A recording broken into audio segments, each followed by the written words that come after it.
Hello everybody, good morning and welcome to the United Stands. I'm Mark Goldbridge and this is your latest Manchester United news and transfer news as we hit a few home truths. I think the bottom line this morning is Inos have made a big mistake. I think it's a naive mistake.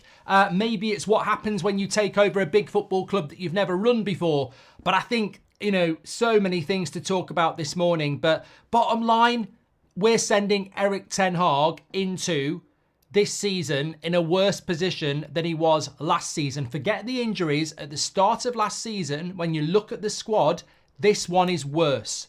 I'll argue that with anybody. There is no way that this squad, without Varane, Kambwala and Amrabat, is stronger than the squad that we have now. Yoro's injured. Rasmus is injured.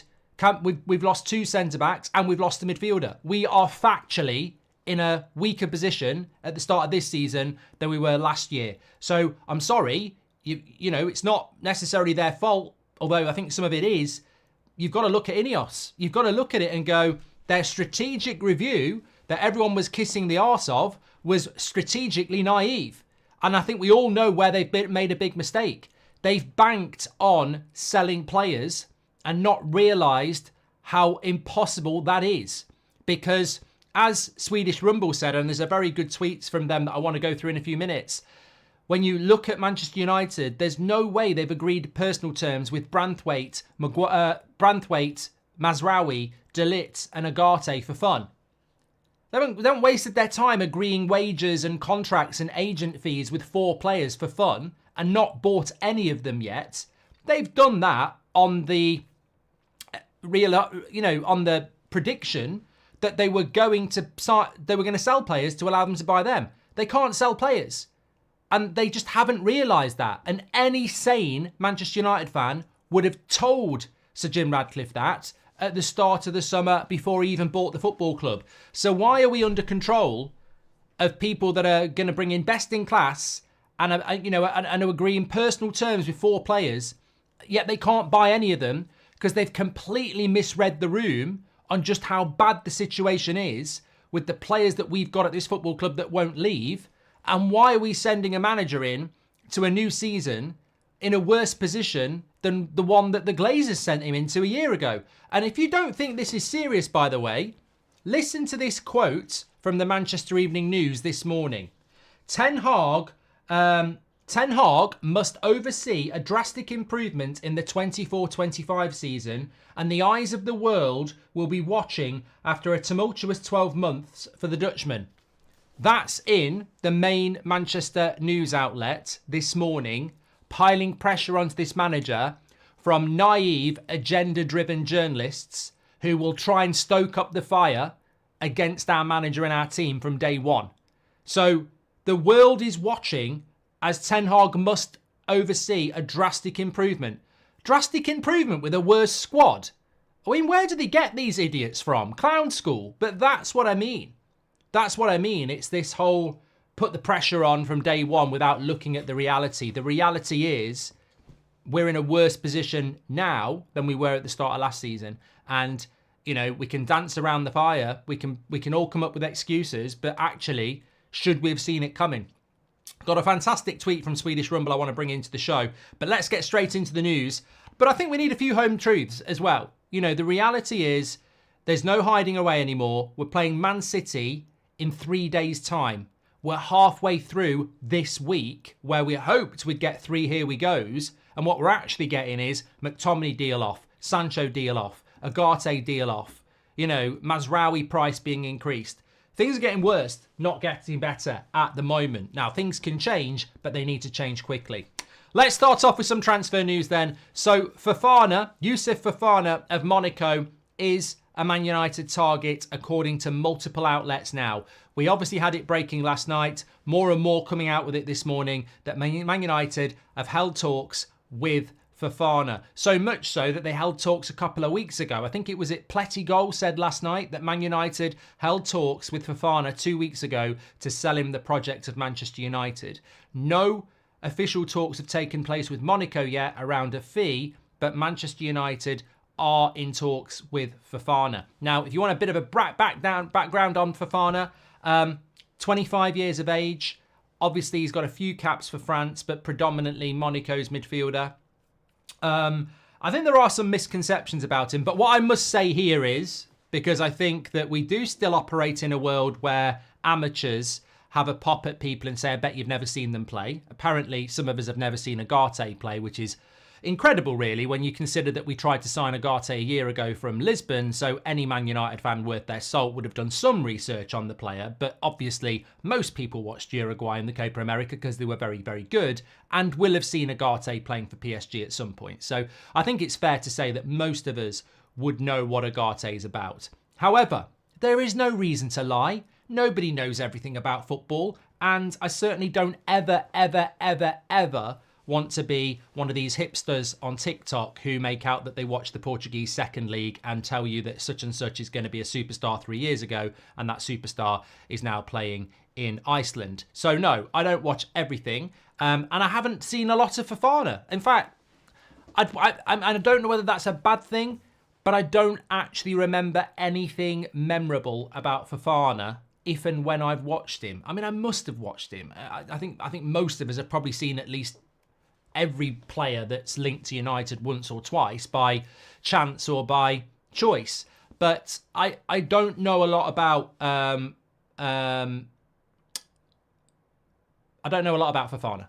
So I would bow down to people in the chat. However, what I do know is I do know people who do know a lot about Fofana, and there's some very good, I prefer the written word when it comes to scouting rather than watching YouTube clips because I think they're very deceptive. And I think there is a misconception about Fofana that he would be, he's more of an 8, he's more attacking. I don't think that's fair. I think he is very physical. I mean, he's 6'1". He's, 25 and he's played in that Monaco midfield for a long time, and he certainly hasn't played as a number 10. He definitely is somebody who is good at progressing the ball, carrying the ball. So that would be a positive that would make him more of an 8, you would think. But he does have good defensive capabilities. I just think he's never really had that sit in the midfield like Casemiro or sit in the midfield like Rodri and run the midfield. That's not what he's been about. It's more energetic. It's more box to box. It's more get back. It's more get forward. It's more pressure the ball. So the defensive discipline that you need as a 6. And we've seen it. It's a great point, actually. We've seen it with Casemiro at the end of last season. He lost that discipline. The amount of times he wasn't I mean, look, now I'm saying this, it's coming into my head, so I'm sure it's coming into yours. The amount of times Casemiro last season towards the end where you'd see him up front, or like that Palace game where it's a throw-in on the halfway line, he's running towards Elise on the halfway line, leaving a hole in the midfield.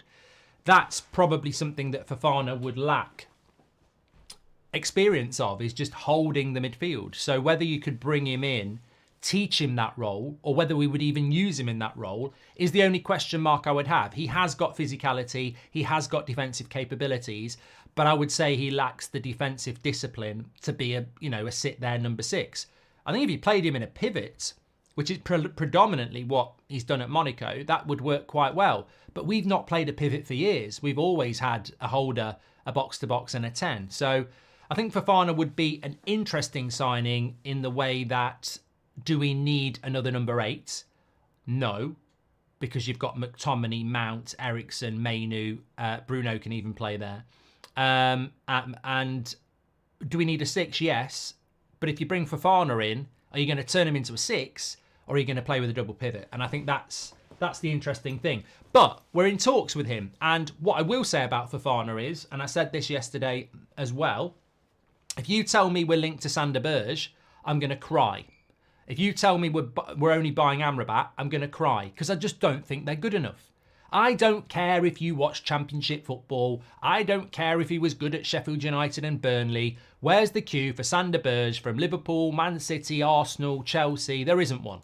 There isn't one. There's not even a queue from Everton and Fulham. So I don't want Sander Berge. If you do, well done. Maybe you've pulled off the biggest hipster signing of the decade, but I don't want it. It doesn't fill me with any confidence. I don't think he's good enough. I don't think Amrabat is good enough to be our midfield signing for the summer. And they're talking about it this morning, I think, in the Telegraph, that Ten Hag is not opposed to bringing Amrabat back as his midfield signing. That's not progressive. We've seen him for a year. He's okay. He's okay. But again, there's no queue from Liverpool, Man City or anybody else.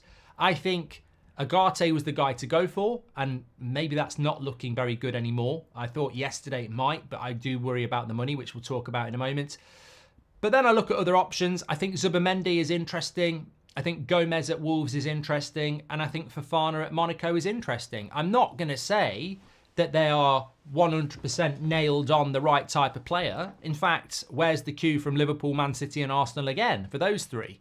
But I do think they offer more in the way of tenacity, which I think is so important, speed across the ground, and ability to step up and actually hold their own at Man United. So Fofana is a better option to me than Sander Berge or Amrabat.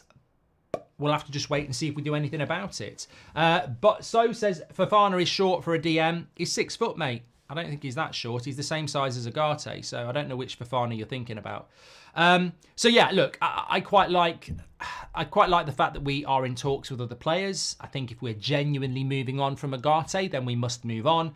But what are your thoughts? I mean, I sort of want to get a poll going here around all the options that are out there. But I mean, realistically, where would you go out of Fofana, Berge, Amrabat? I'm not going to put Zubimendi in there because I think everyone would go with Zubimendi. But look, where we are at the moment, talks are ongoing with Fofana. But we must remember what was reported in the Telegraph last night, that Fofana, Amrabat, Berge, Zubimendi are amongst many options that Manchester United are looking at. And I think for me, the overarching thing is that we have to sell to buy. And if we don't sell a midfielder, I don't know how we buy a midfielder when we already have 7 midfielders as part of our midfield roster and we can only pick 3 at a time. It's a concern. So we can keep talking with people. I mean, what are we going to do? Agree personal terms with Fofana and then say we might buy you if we can sell a midfielder? That's the ridiculous situation that we are in with Manchester United at the moment, that we are not actually signing players that we're agreeing deals with. One thing I will say as well, and Matthew, who works on the United Standard, just said to me as well, in Romano's morning update, which we'll talk about, he's spoken about Sancho and DUMFRIES. Still no mention from Fabrizio Romano on Agate. In fact, the last update we had from Fabrizio on Agate was on our show on Monday lunchtime, when he said George Mendes is a massive factor in this deal. So, you know, what is actually going on? I personally fear that we haven't walked away from Agate because we don't want to negotiate with PSG. I personally fear we've walked away from Agate because the McTominay deal fell through and we haven't got any money. That's my feeling, but we'll, you know, that's where we are. Mark, I couldn't imagine a worse season than last one, but looks like it's going to be. Is there nothing we can do to pay a couple of players to leave, says Stabbo? Well, I want to read you this, actually. I mean, there is a lot of news to go through. We've got a Dumfries update. We've got an Anthony update. We've got also a Jadon Sancho update. But I think at this point, it's really important to bring this in because it sort of skirts around a lot of what we've discussed already. But it just gives a clarity in a well put together tweet over a vast majority of what we've spoken about over the last probably the last week. I mean, I'm not claiming that we've spoke about everything in here, but I think we have. But to communicate it in some really good bullet points, I'm going to read out a tweet from Swedish Rumble, who I follow on Twitter. There's a lot of people I follow on Twitter and I respect. Whether they respect me and the United Stand is another thing, but I don't play those games. And I just think it puts it across really well what the problem is. So this, I'll read it, bullet point. Man United's transfer plan this summer has been based on sales. A fullback will be bought in when a fullback is sold, and a centre-back will be bought in if a centre-back is sold, and so on. And the reality is that Lindelof, Maguire, Wan-Bissaka and McTominay are all in the last year of their contract. Maguire has an option for another year, but we're never going to give him that because he's one of the most expensive centre-backs in the league and he's not worth it. So Maguire and Lindelof can clearly not be sold, and we will just end up letting them go for free in 12 months' time. No teams are looking for centre-backs who are uncomfortable on the ball if pressured. Either could probably be had for 5 to 10 million, but no one's willing to bite when they're on those wages. So, this is very, very true. Maguire and Lindelof have got 1 year left on their contract. We're not going to give them new contracts, and nobody's going to buy them because they're just not valuable in the market today. They're yesterday's centre-backs. They're not today's centre-backs. Everybody wants mobility. playing out from the back ability, which is why we want to get rid of them. So why is anyone going to buy them? And they're on stupid wages as well. You know, for 120 grand a week, you don't want Victor Lindelof. For 190 grand a week, you don't want Harry Maguire. So we can't sell them. We know we've got to keep them for a year. They know they're not going to go anywhere for a year. So we're fucked, basically. We can't get rid of them. Nobody wants them. We can't replace them. So we basically put our project on hold for a year. It's a harsh reality, but tell me it's wrong. At the end of the day, if Wan-Bissaka is sold, it's for pennies, and McTominay would fetch, 20 million. He's only got a year left on his contract. The reality is we'll probably give him a new contract because we can't sell him, which again, in itself, is just incredible. The price for Sancho has been set too high, and no club in Europe is willing to meet that price when he's on massive wages. So there's another one we can't sell. And there can be no doubt that our squad needs upgrading. We finished 8th. We de facto have a lot of players no other Premier League team in the top 10 would dream of being interested in. The fact that our plan to get these upgrades was based on the ability to sell players indicates a clear miscalculation by the people in charge. And this is where this tweet gets interesting, because I completely agree. The fact that we've agreed personal terms with players and wages, we wouldn't have done that for nothing. We genuinely thought we were going to be able to sell to buy. And that is a clear miscalculation. And when you've got Sir David Brailsford doing a strategic review for 5 months, and then they still don't know what to do with the manager, and then they walk into a summer transfer window like this, where they walk around agreeing personal terms. It's like agreeing to buy a load of furniture for your house and you haven't got a house. That's what we've basically done. With the best intentions, we've gone round. Yeah, well, we want you. Personal terms. Yeah, we want you. Yeah, we want you. Right, it's time to buy you now. We haven't got the money. We haven't sold what we thought. It's really, really naive. The players United want to get rid of simply cannot be sold in a normal way. So why does this miscalculation by Man United's management matter? They thought things were better than they were, but it's not their fault that it wasn't. Well, it does matter, and this is what Swedish Ramble says, because any sane person who follows Manchester United knows beyond doubt that, one, Man United is a good team. Not a great team, but definitely good around top 4 level. Under Ten Hag, when he has central defenders who aren't afraid to take a pass when pressured, and 2, Man United are lucky to get top 4 if Erik Ten Hag have to use team with central defenders like Lindelof and Maguire. So what it's basically saying is that if you give Erik Ten Hag 2 centre-backs that are capable of playing out from the back, we probably do get top 4. If you don't, then we're lucky to get top 10. As is now, we're looking at playing 60 games this season, every weekend and midweek for 4 to 5 months in a row, relying solely on a centre-back that just missed a full season, which is Martinez. This is the situation we find in. What does this mean? It's perfectly possible that the cost for the weakness Man United currently have in its squad directly will be 50 to 100 million pounds for one season, just like it was last summer and the summer in 24. Hence, it's very simply bad business, like so many times before, to enter a season with a deeply flawed squad for the 3rd season in a row. We can't talk about supporting structure all we want, but the facts are, for the coming 3 months, we've substituted Martial and our second best defender by a wide margin in for Varane, for Xerxes and Yoro, one of which isn't even fit. If you want a decent return for a player, you can't be desperate. Leave the player off the squad for a pre-season and you aren't getting decent return for that player. Wait until someone comes knocking on your door, play hard to get for a while, you might get that decent return. However, if nobody comes knocking, you aren't getting anything. If you decide to offload a player regardless of the return, wheels are set in motion. The so-called intermediaries start to make calls, creates interest, and something gets done. We have in this regard also miscalculated the interest on our players would draw. Nobody's going to come on knocking on the door for a Lindelof. So I think, look, there is space for Manchester United to do stuff without selling players, as has always been said by Swedish Rumble and others as well.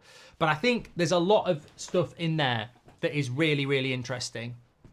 And I think where we genuinely are is that Inos have absolutely, massively messed up this summer transfer window.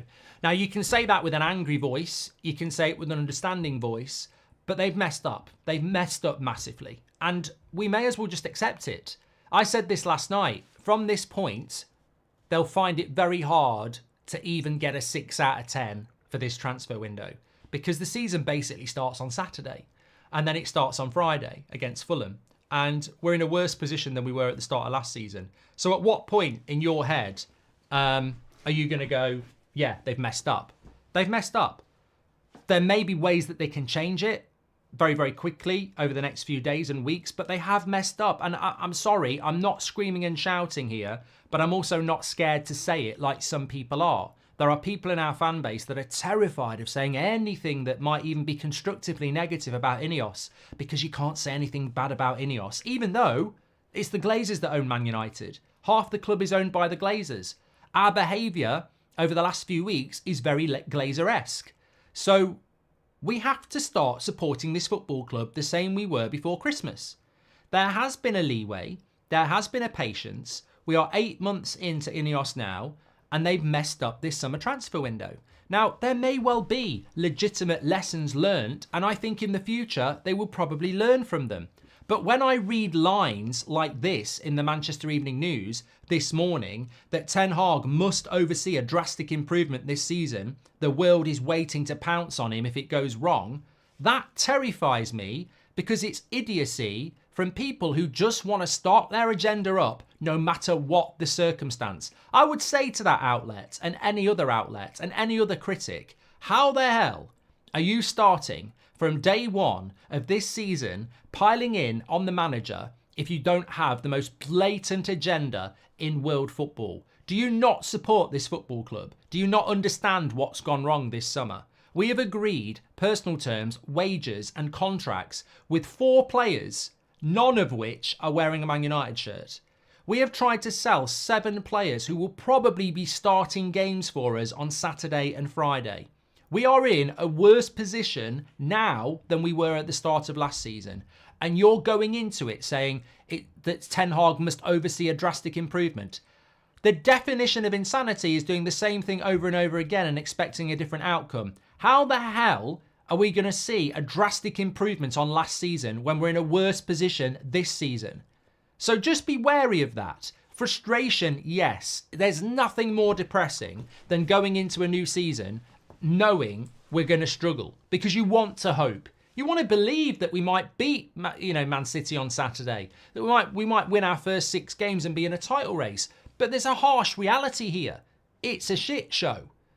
Where the blame lies, we can digest it. But the reality is, as of now, it is an absolute shit show.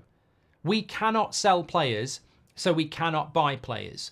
And as Swedish Rumble said, and as we've been speaking about, they have publicly miscalculated this summer transfer window, and the whole world can see it. So this reputational change of Man United not being taken for a ride anymore, all right, we're not paying the stupid prices, but we've completely screwed up the transfer window to this point. It's all right going, well, we don't pay stupid prices, but people are going to look at the lineup and go, yeah, well, maybe you should have, because look at who's in your starting lineup. It's a mess. How could they change it? Honestly, it's not financial fair play that's killing Man United. It's the wage bill and it's the size of the squad. We need to get players out to create spaces within, because we can't keep running with that wage bill. So basically, they want to take people out to bring better players in. They can't add better players to the squad already because financially it's just ridiculous to do that. So there is financial leeway to buy players. It's where the cash flow is. It's not financial fair play restrictions stopping us from buying. We're fine. It's the money to buy the players that's the problem. So I don't know what they're going to do. I really don't know what they're going to do. But I think Ineos have misread the room big time.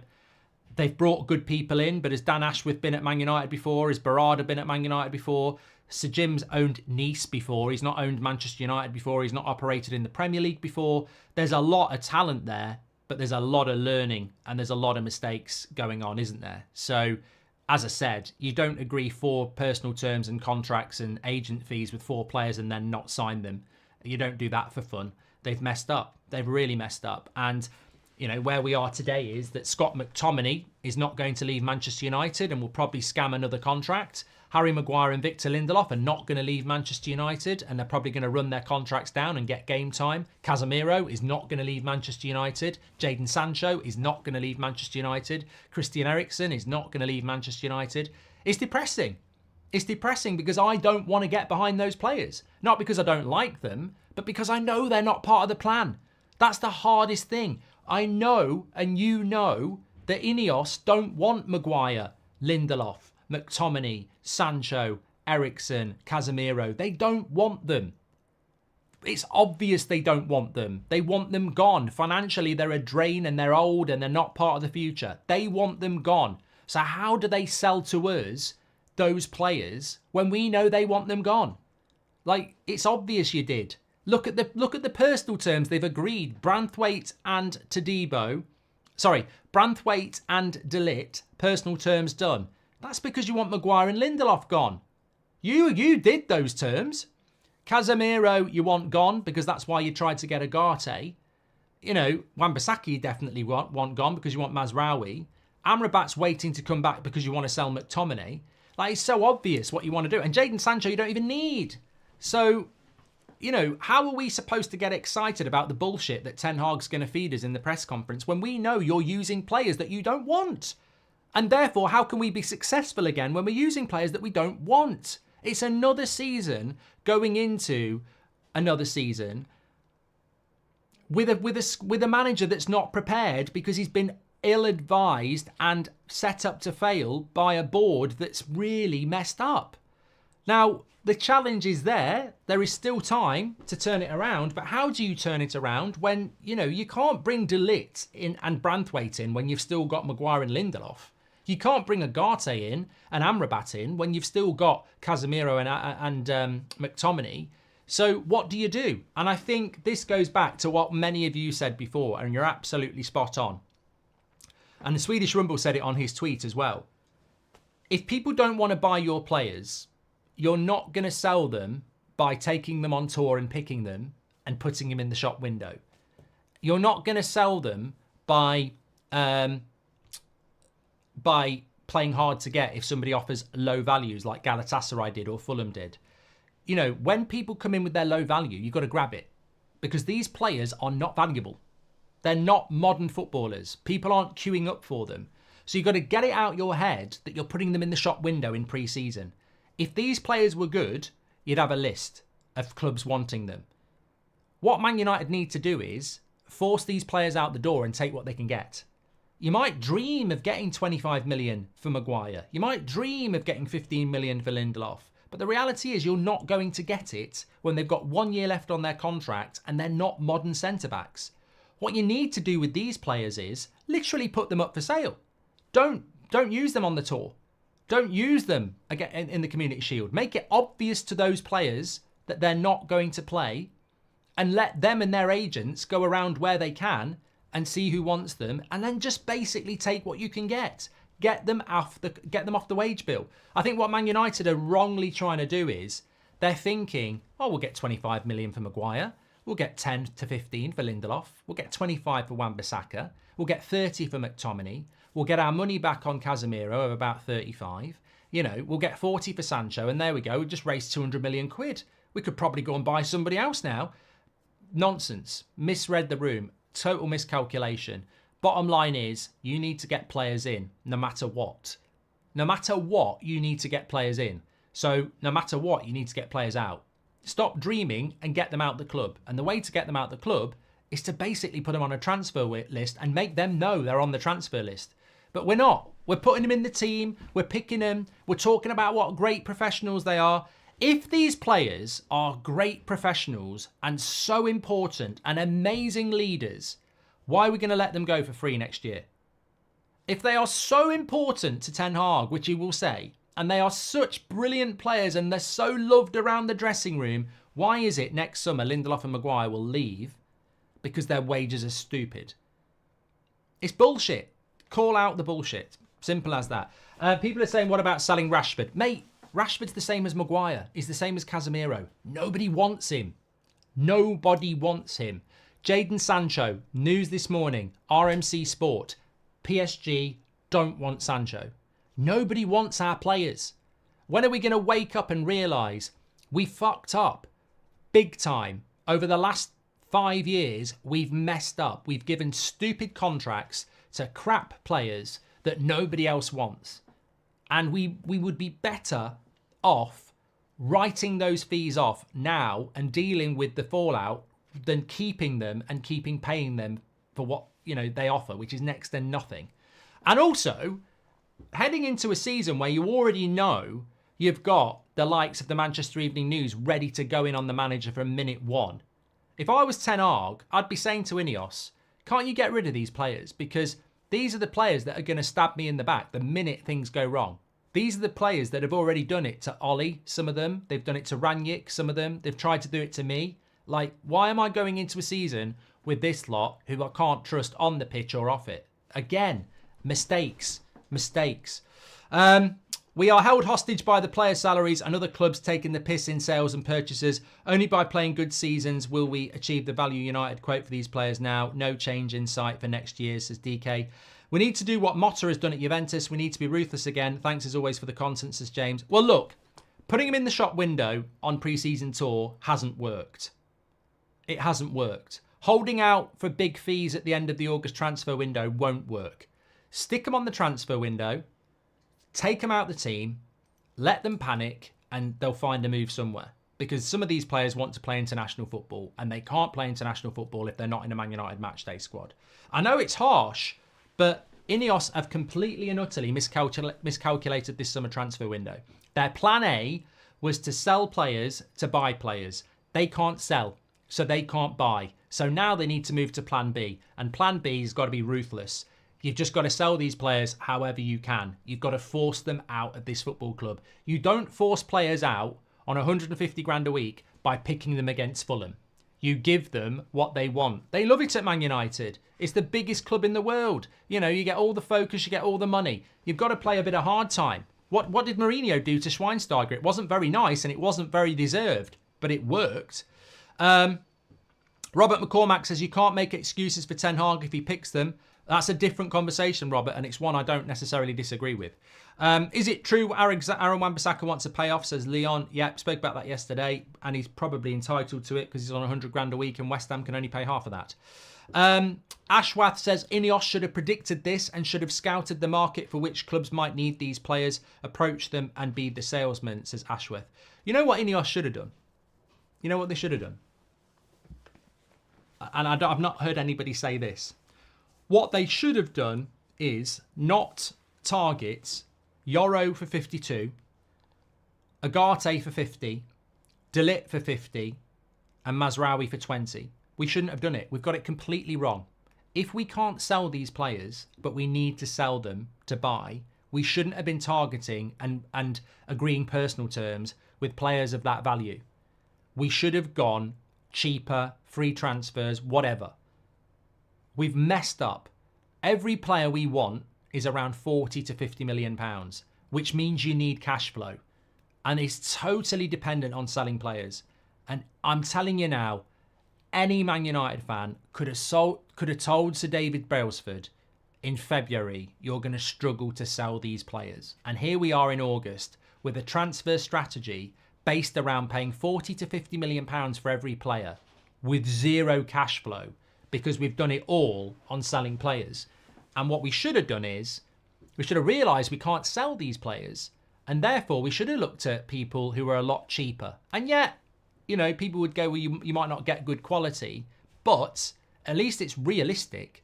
We've walked into this transfer window like we're bloody, it's Harry Potter world. It's a fantasy.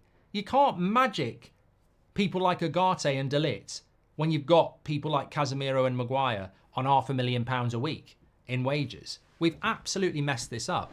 What we should have done is, and I said this in May, and a lot of you said it as well, I'm not going to judge this transfer window on what we buy. I'm going to judge it on what we sell, because that's been the problem for the last 5 years. We can't sell. And what we should have done is focused on getting those players out. I mean, some of these players have been on fucking holiday. They've not been to the Copa America or the Euros. Lindelof, Maguire, Wan-Bissaka, Sancho and Casemiro were all on holiday in June. They weren't playing for Brazil or England or Sweden. They were on holiday. Like, we should have been on to them then, on to their agents then. You're for sale. You're not, come back to pre-season. You're not playing in pre-season. You're for sale. You're done. We've messed up big time. We've messed up. The players that are holding us back, we've embraced them and said, come on down and play. Like, it's mad. It's madness. It's madness how we've messed this up. And I think I think they'll learn from it. I think Inos will learn from it. They have to learn from it. But they've made themselves look really, really naive for a massive football club. And you can't just say words like best in class. We're going to be the best team in the world. We're going to take Man United back to the top. And then make such glaring, obvious errors in the summer transfer window. Now, what do I think could happen next? They might take on some debt. They might just go, fuck it, we look really stupid. We've got to buy De Ligt. We've got to buy Agate. We'll take on the extra costs. We'll take on the extra wages. We'll increase the wage bill. It will be expensive to do it. They might do that just to salvage something. But then again, from a business point of view, why would you put wages on top of wages?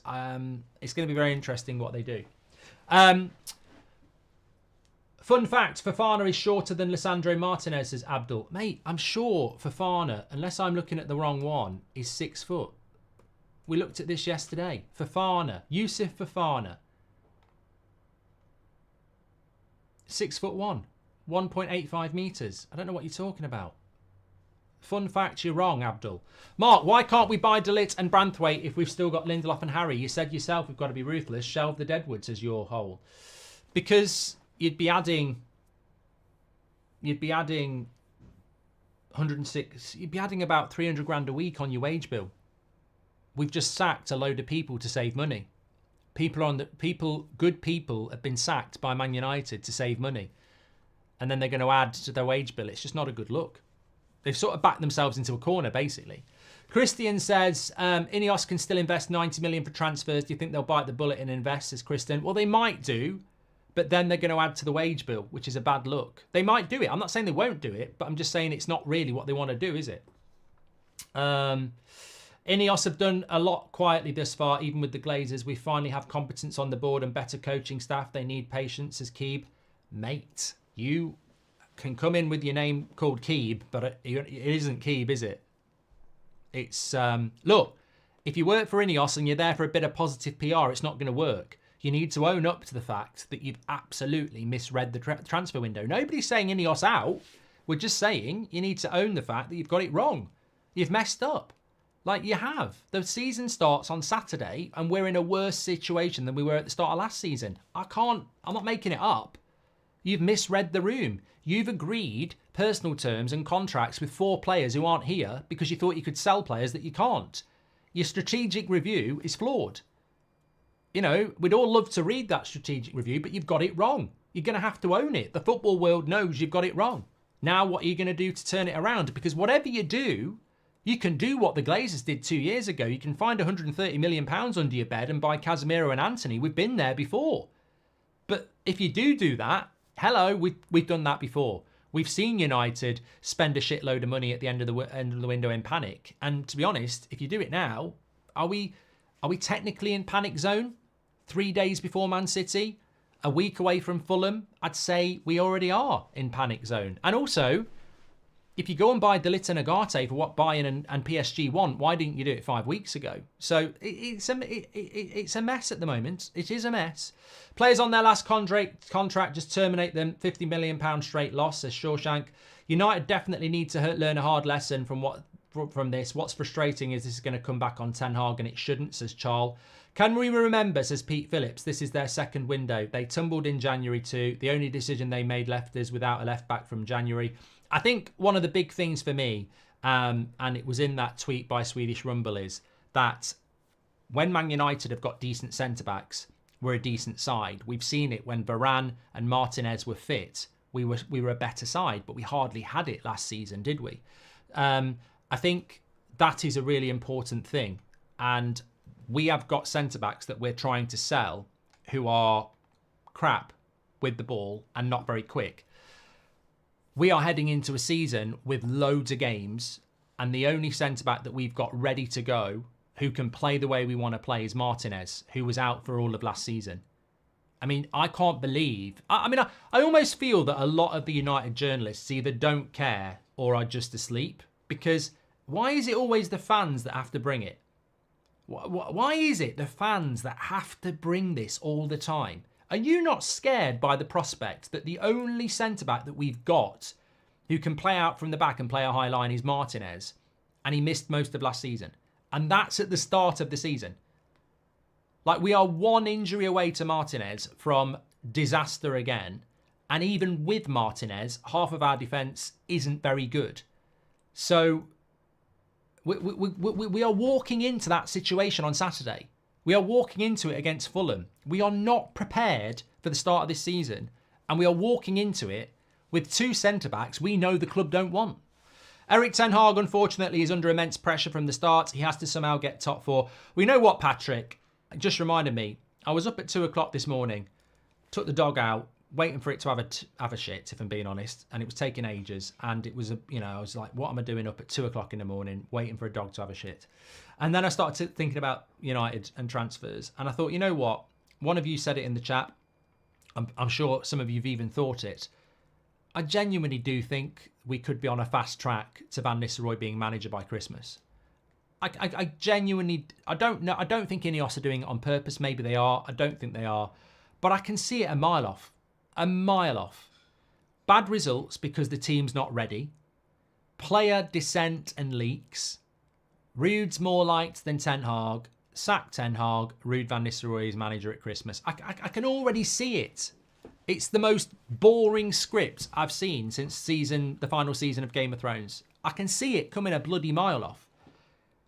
I'd say percentage-wise, probably 40% chance of that happening at the moment. I just can't see any other environment. You've got a load of players who are toxic. A load of players in that dressing room are still there who are troublemakers. We don't need to name them, they're still there. A load of players aren't good enough. We won't be able to play good football. And loads of teams last season have already shown they're not scared of us. So you can already see a few bad results. A few bad results will put pressure on the manager. Inos will act and give the job to Van Nistelrooy. You can see it. You can see it a bloody mile off. And whose fault's that? If I can see that before a ball's been kicked, whose fault is that? Well, it's Inos. It's the Glazers. It's the structure. If we can see the danger before the season's even started, it's because this is not... I mean, I can't believe this is their first summer transfer window at the moment. I just can't believe it. I really can't believe this is their first summer transfer window as it stands. Look, there is a bit of time. There is a bit of time, and we all want it to do well. But, yeah. Why isn't there more scrutiny of Ten Hag in regards to McTominay? He clearly wants McTominay to stay. He said as much. That affects us getting a new DM, says Matt. Well, I agree with that. I agree with that. I agree with this, but the thing is, you don't know what's going on behind the scenes anyway. You don't know whether he knows that McTominay won't go. You don't know whether he knows that Sancho's not going to go. Apparently, he wants to keep Sancho as well now. I mean, how you can want to keep a player that ain't worth 75 million and ain't worth 250 grand a week, who wouldn't play for you for 3 months, how you can be sat there before a new season going, oh yeah, he's an important part of my squad. I mean, you just can't trust him for a start. It's mad.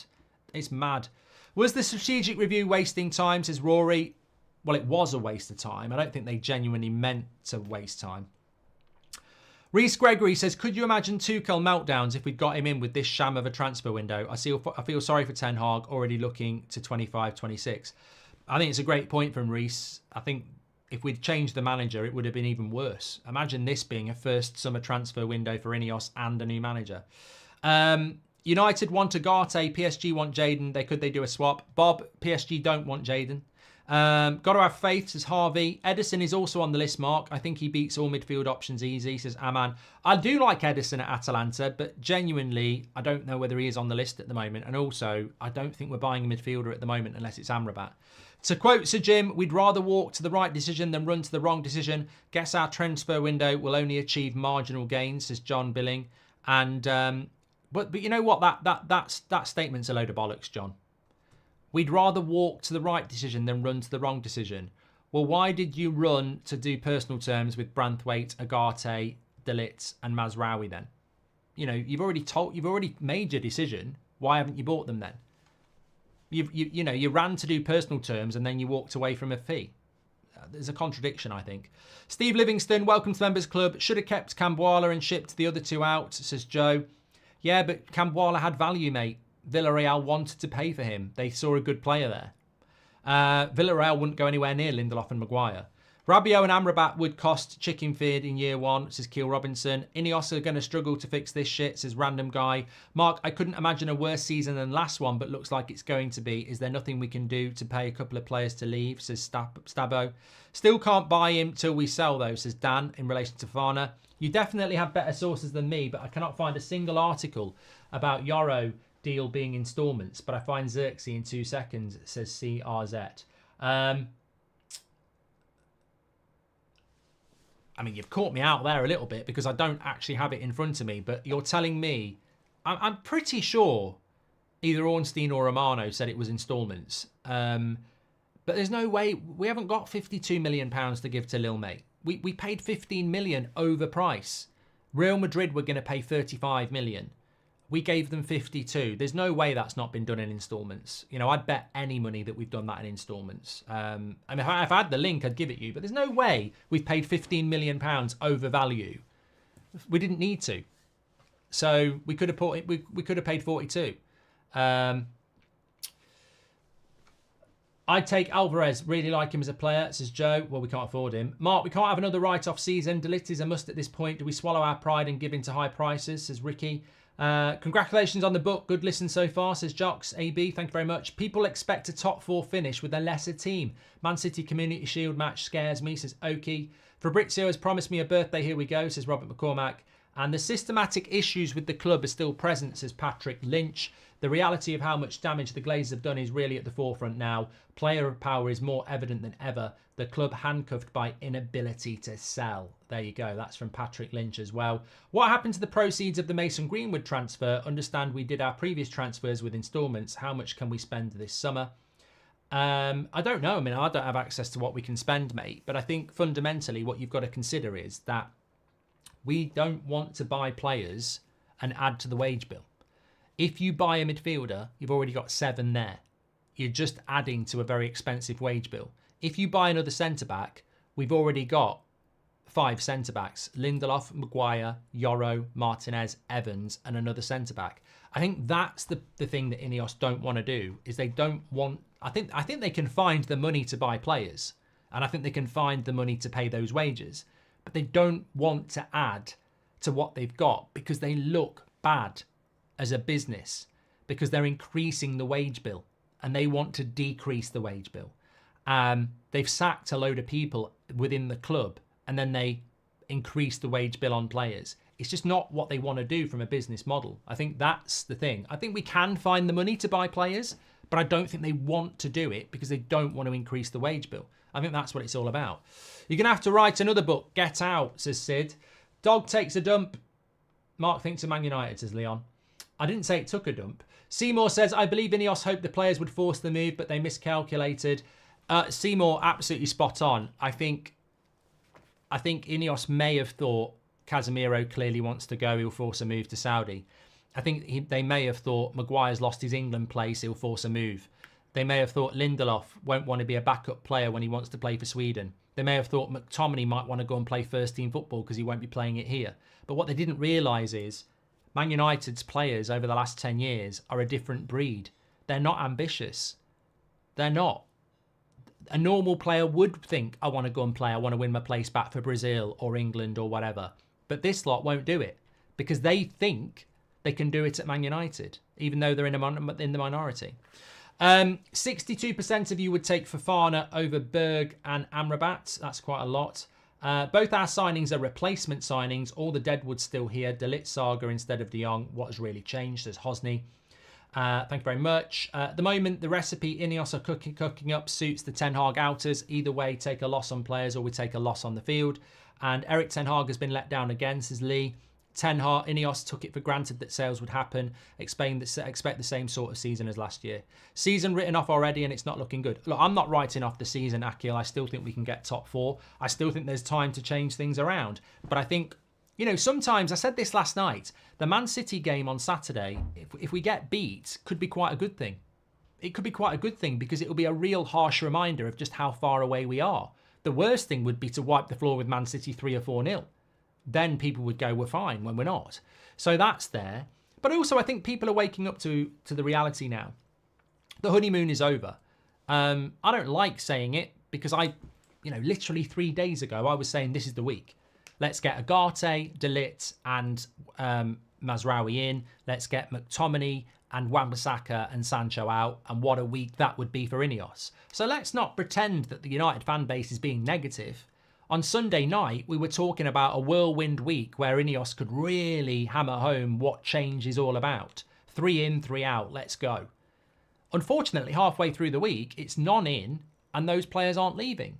So, if you're going to take the plaudits, it's the same to any Man United player that doesn't like criticism. If you're going to be there going like that, or like that, or like that when you're playing well and everyone's telling you how great you are, then you've got to accept that when you play badly, you'll get criticised. And it's the same with Ineos. If you want to take the credit as new Man United and best in class and we're going to make change, and you will take the credit when that happens, you've got to take the criticism when you're failing. And at the moment, it really does look like you've messed up this summer transfer window to a level that puts us back where we were last season, which was the Glazers.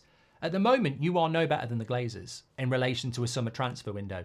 There is time to change it around, but I think the vast majority are looking at it and going, they've messed up. They've really messed up. They look as naive as we have done for the last 10 years. And that doesn't have to be the story. But I think at the moment, a lot of us are looking at it and going, that appears to be the story. Let's see what they can go and do. Reared at the wheel by November, clip it, says Harvey. I just hope that's not the plan because we're being played if it is. But, I wouldn't disagree that it doesn't look like it's a possibility at the moment because you've got a load of players that have already turned on this manager still there. You've got a team that's worse than the start of last season. And you've got a Premier League that's very competitive. It's a recipe. And you've also got a media that are saying things like Ten Hag must see a drastic improvement because the world is waiting and watching. How are you going to see a drastic improvement? So there's people ready to go in on Ten Hag already. Thanks everyone for watching. I'm back at 2 o'clock unless something happens before. We've got loads to discuss that I didn't even discuss this morning because it went off into areas that, we were happy to go into it because you lot wanted to. Absolute legends. I think they kept Ten Hag to be the fall guy, says the Duke. I'm starting to think you might be right. There's something very, very weird going on at United. It's almost like an acceptance that we're worse at transfers than even last year. And we've got a fall guy if we want one. Just when you thought things might be getting better. Hopefully they can. Take care. I'll speak to you in a bit.